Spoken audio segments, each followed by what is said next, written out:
এই যে অবস্থা দেখেন, হাজার হাজার পুলিশ প্রোটেকশনের গাড়ি, সার্জিস ভাইয়ের গাড়ি। এটা দেখে দেখে জাস্ট তামাশা দেখতে দেখেন,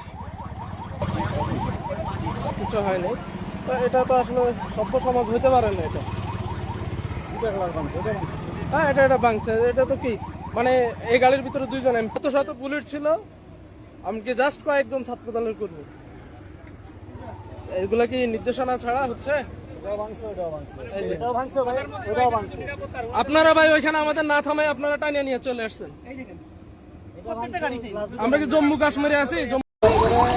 এই যে অবস্থা দেখেন, হাজার হাজার পুলিশ প্রোটেকশনের গাড়ি, সার্জিস ভাইয়ের গাড়ি। এটা দেখে দেখে জাস্ট তামাশা দেখতে দেখেন,